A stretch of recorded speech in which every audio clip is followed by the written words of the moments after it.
ನಾವು ಬುಧವಾರ ಅಡ್ಮಿಟ್ ಆದ್ವಿ, ಗುರುವಾರ ಆಪ್ರೇಷನ್ ಆಯಿತು. 4 ದಿನ ಆಯಿತು. ಅದೇ ಕರೆಂಟು ಹೋಗೋದು ಬರೋದು ಮಾಡ್ತಾಯಿದೆ. ಪೇಷಂಟ್ಗಳು ಅವರು ಎಲ್ಲ ಕರೆಂಟ್ ಸರಿಯಾಗಿಲ್ಲ, ಬಾತ್ರೂಮ್ಗಳಲ್ಲಿ ನೀರು ಒಂದೊಂದು ಟೈಮ್ ನೀರು ಬರ್ತಾ ಇರಲ್ಲ, ಕರೆಂಟ್ ಇರಲ್ಲ ಅಂತ ಅಂದ್ಬಿಟ್ಟು ತುಂಬ ಜನ ಮನೆಗೆ ಹೋದರು. ಇವಾಗ ಫುಲ್ ಕರೆಂಟ್ ಇಲ್ಲವೇ ಇಲ್ಲ, ಎಲ್ಲರೂ ಯಾರೂ ಇಲ್ಲ, ನಾವು ಒಬ್ಬರೇ ಇರೋದು. ಆಪ್ರೇಷನ್ ಆಗಿದೆ, ಮನೆಗೂ ಹೋಗೋ ಆಗಿಲ್ಲ. ಇಲ್ಲಿ ಇರೋದಕ್ಕೂ ಭಯ ಆಗ್ತಿದೆ. ಏನಾದರೂ ಕೇಳಿದರೆ ಜನ್ರೇಟ್ರ್ ಹಾಳಾಗಿದೆ, ಡೀಸೆಲ್ ಖಾಲಿಯಾಗಿದೆ ಅಂತ ಹೇಳ್ತಾ ಇದ್ದಾರೆ. ಏನು ಮಾಡಬೇಕು ಗೊತ್ತಾಗ್ತಿಲ್ಲ.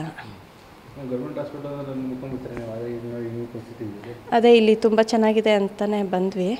ಡಾಕ್ಟ್ರು ಎಲ್ಲ ಚೆನ್ನಾಗಿ ಟ್ರೀಟ್ ಮಾಡಿ ಎಲ್ಲ ಸಕ್ಸಸ್ ಮಾಡಿದ್ದಾರೆ ಆಪ್ರೇಷನ್ ಎಲ್ಲ. ಇಲ್ಲಿ ಫೆಸಿಲಿಟಿ ಈ ಥರ ಆಗಿದೆ.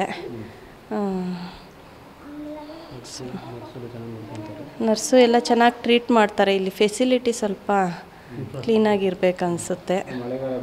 ಹೌದು, ಮಳೆಗಾಲದಲ್ಲಿ ಎಲ್ಲ ತುಂಬ ಕಷ್ಟ. ದೊಡ್ಡ ದೊಡ್ಡ ಬಿಲ್ಡಿಂಗ್, ಒಬ್ಬೊಬ್ಬರೇ ಪೇಷಂಟ್. ಲಕ್ಷ್ಮೀನಾರಾಯಣ ಕುರಿ ಮೇಕೆ ಸಾಕಿ 6 ತಿಂಗಳಿಗೆ 4 ಲಕ್ಷ ಗಳಿಸ್ತಿದ್ದಾರೆ. ನೀವು ಕೂಡ ಅವರಿಂದ ಕಲಿಬೇಕಾ? ಅವ್ರ ಜೊತೆ ವಿಡಿಯೋ ಕಾಲ್ನಲ್ಲಿ ಮಾತಾಡಬೇಕಾ? ಈಗಲೇ ಫ್ರೀಡಮ್ ಆ್ಯಪ್ ಡೌನ್ಲೋಡ್ ಮಾಡಿ. ರೂಮಲ್ಲಿ ಇರೋದಕ್ಕೆ ಕಷ್ಟ. ಈಗ ಊಟ ತರೋದಕ್ಕೆ ಹೋಗಿರ್ತಾರೆ ಜೊತೆಲಿರೋರು, ಕತ್ಲಲ್ಲಿ ಒಬ್ಬರೇ ಇರೋದಕ್ಕೆಲ್ಲ ಕಷ್ಟ ಆಗುತ್ತೆ. ಸರ್ ಹೌದು ಸರ್, ಆದಷ್ಟು ಬೇಗ ರೆಡಿ ಮಾಡಿದರೆ ಎಲ್ರಿಗೂ ಒಳ್ಳೆಯದೇ. ನನಗೊಬ್ಳಿಗಲ್ಲ, ಎಲ್ರಿಗೂ ಒಳ್ಳೆಯದೇ. ಪೂಜಾ. ನಾವು ಬುಧವಾರ ಅಡ್ಮಿಟ್ ಆದ್ವಿ, ಗುರುವಾರ ಆಪ್ರೇಷನ್ ಆಯಿತು. 4 ದಿನ ಆಯಿತು. ಅದೇ ಕರೆಂಟು ಹೋಗೋದು ಬರೋದು ಮಾಡ್ತಾಯಿದೆ. ಪೇಷಂಟ್ಗಳು ಅವರು ಎಲ್ಲ ಕರೆಂಟ್ ಸರಿಯಾಗಿಲ್ಲ, ಬಾತ್ರೂಮ್ಗಳಲ್ಲಿ ನೀರು ಒಂದೊಂದು ಟೈಮ್ ನೀರು ಬರ್ತಾ ಇರಲ್ಲ, ಕರೆಂಟ್ ಇರಲ್ಲ ಅಂತ ಅಂದ್ಬಿಟ್ಟು ತುಂಬ ಜನ ಮನೆಗೆ ಹೋದರು. ಇವಾಗ ಫುಲ್ ಕರೆಂಟ್ ಇಲ್ಲವೇ ಇಲ್ಲ, ಎಲ್ಲರೂ ಯಾರೂ ಇಲ್ಲ, ನಾವು ಒಬ್ಬರೇ ಇರೋದು. ಆಪ್ರೇಷನ್ ಆಗಿದೆ, ಮನೆಗೂ ಹೋಗೋ ಆಗಿಲ್ಲ. ಇಲ್ಲಿ ಇರೋದಕ್ಕೂ ಭಯ ಆಗ್ತಿದೆ. ಏನಾದರೂ ಕೇಳಿದರೆ ಜನ್ರೇಟ್ರ್ ಹಾಳಾಗಿದೆ, ಡೀಸೆಲ್ ಖಾಲಿಯಾಗಿದೆ ಅಂತ ಹೇಳ್ತಾ ಇದ್ದಾರೆ. ಏನು ಮಾಡಬೇಕು ಗೊತ್ತಾಗ್ತಿಲ್ಲ. ಅದೇ ಇಲ್ಲಿ ತುಂಬ ಚೆನ್ನಾಗಿದೆ ಅಂತಲೇ ಬಂದ್ವಿ.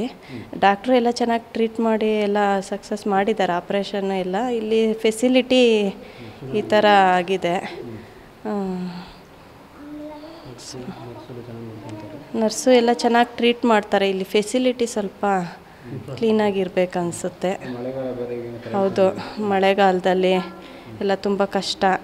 ದೊಡ್ಡ ದೊಡ್ಡ ಬಿಲ್ಡಿಂಗ್, ಒಬ್ಬೊಬ್ಬರೇ ಪೇಷಂಟು, ರೂಮಲ್ಲಿ ಇರೋದಕ್ಕೆ ಕಷ್ಟ. ಈಗ ಊಟ ತರೋದಕ್ಕೆ ಹೋಗಿರ್ತಾರೆ ಜೊತೆಲಿರೋರು, ಕತ್ಲಲ್ಲಿ ಒಬ್ಬರೇ ಇರೋದಕ್ಕೆಲ್ಲ ಕಷ್ಟ ಆಗುತ್ತೆ.